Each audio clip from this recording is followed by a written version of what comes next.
Hyatt and Hilton have a bit of a storied feud when it comes to their all-inclusive properties. I mean, in 2021, Hyatt spent $3 billion to become the world's largest all-inclusive operator, with Hilton responding just a few years later by stealing Hyatt's exclusive partnership with small luxury hotels, rebranding them under the Hilton Honors Program. But I don't care about any of this corporate beef, I just wanted to know which brand offers the better all-inclusive experience. So grab a pina colada, because this week we're visiting all-inclusives from both Hyatt and Hilton, comparing everything from the loyalty programs, food, room, amenities, beach, staff, and more to ultimately decide which is better, a Hilton All-Inclusive or a Hyatt All-Inclusive.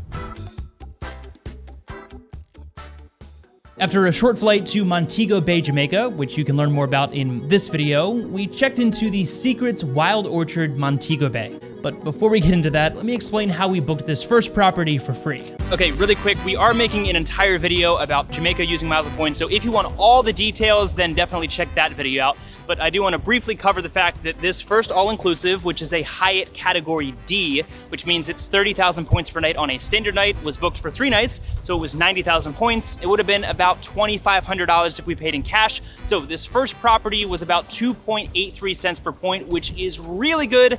And I'll tell you right now that Hilton is gonna come nowhere close to that. But the question is a better value on your points really worth it if the experience is worse? Let's find out.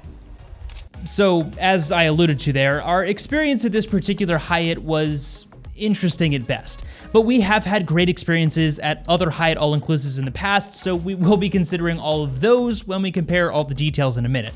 But first, let's get our initial impressions of this Secrets property. All right, well, we've been here for 48 hours. Today's our last full day, so we're heading to the Hilton All-Inclusive tomorrow.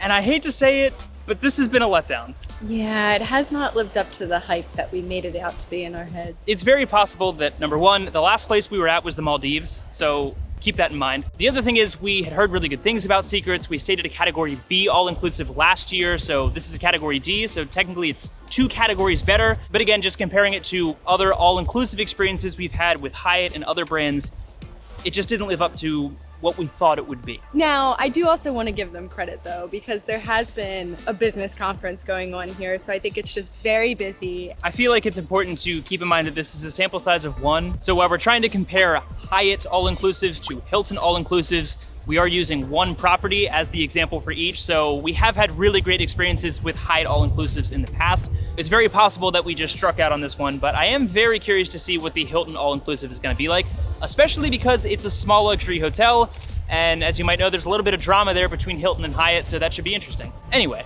if you've watched this channel long enough, you know that we probably have never complained about any place we've ever stayed. We love the fact that the worst case scenario is we came to a resort that didn't live up to our expectations, we made a video about it, and also we still had a great time. I feel like that's very important to keep in mind. We're very curious to see what the Hilton is gonna be like though, so we're gonna go get dinner here, have one last night, and then we'll head to the Hilton tomorrow. This Hyatt experience really was nice looking back on it, but the thing that I kept coming back to as a miles and points nerd is despite being twice the price of a Category A all-inclusive, the food, room, and amenities as a whole were arguably identical, and you could literally spend 2 nights at a Category A for the same number of points as 1 night at this property. So I guess the first lesson there is a higher category all-inclusive with Hyatt doesn't necessarily mean a better product. Now, it can't be overstated that this experience could be drastically different from one property to the next, especially when it comes to these small luxury hotel properties that we're heading to next, since all of those are independently owned. And even with Hyatt, they don't actually own a majority of the hotels that bear their name, so your experience can vary drastically. We are gonna go over some of the overall pros and cons of the Hilton and Hyatt loyalty programs as a whole in a minute, but I just wanna reiterate that your mileage may vary depending on which property you stay at. And at the end of the day, if you find a resort that you love, then that's really all that matters. And if you can book that using points, then that's just a nice bonus. But we're here to see how it compares to Hilton. So let's head over to the small luxury hotels all-inclusive to compare the food, room, amenities, and all that good stuff.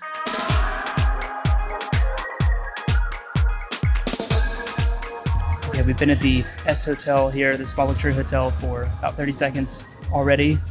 Vibes are good. coast and the towns for your comfort. They're in Jamaica, having a good time. You know? My name is Ray. Thank you very much. All right. I think my closing thoughts before we move on to this much nicer looking hotel, I would describe the secrets as chaos interrupted by brief moments of peace. Yes, that's very accurate. Which isn't exactly what you want when going to an all-inclusive.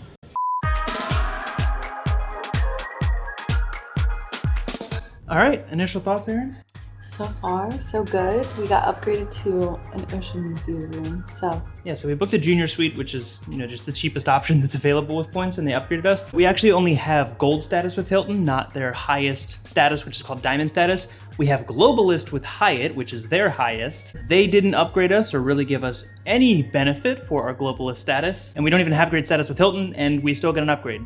So make of that what you want. So at this point, we were thinking, much to our surprise, that Hilton had it in the bag. Really, the only drawback of this property was that the beach wasn't nearly as secluded as the beach at Secrets, since that whole complex is built on this very private peninsula. But other than that, things were really looking up for Hilton. But before we declare a winner, this small luxury hotel was booked for 2 nights using 200,000 Hilton honors points that we earned from a sign-up bonus earlier this year. But you could also transfer these points at a 1-to-2 ratio, meaning this is the equivalent of 100,000 transferable points total, or 50,000 points per night. But with a cash price of just over $1,400 for those 2 nights, that's a much lower redemption value of just 1.45 cents per point. Again, if you want all the nerdy details and examples on your best flight and hotel redemptions in Jamaica specifically, then I'll reference you to this video. But the reason I mention it is that you're almost always going to get more value out of your points with Hyatt than really any other brand. Whether or not a higher value on your points actually equates to a better experience, well, we'll decide that next. But if we're strictly talking about maximizing our points, then Hyatt is gonna win in that category almost every time. All right, so we've been here for a couple days now. We'll check out tomorrow and head home. But overall, it's been a pretty decent experience. It's weird because if you had asked me which one I would have preferred before we even left for the trip, I probably would have said Hyatt. Then after the interesting experience we had there, I thought Hilton was gonna win. Then we've spent more and more time here, and I'm still leaning towards Hyatt, but we'll see where I land at the end of the video after I have time to process everything. The staff has been way better at this property, so Hilton's gonna win that category. The food has been much better, the drinks have been much better. The room, honestly, was a toss-up, but again, I'll probably have more cohesive thoughts for you once we get home and have time to think through everything. We're gonna go get dinner and see how that is.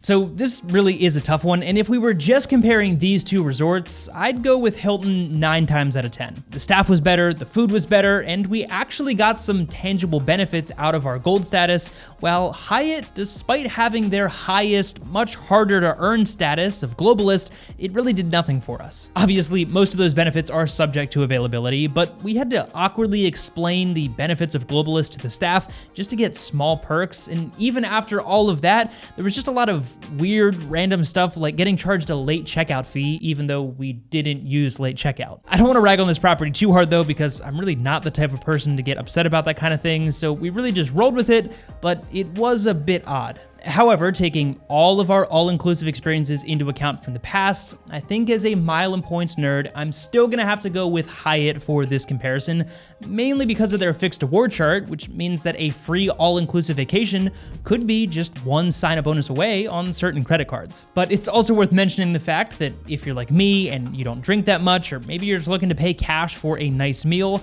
then you could save yourself a lot of points by just going to a nice regular resort instead.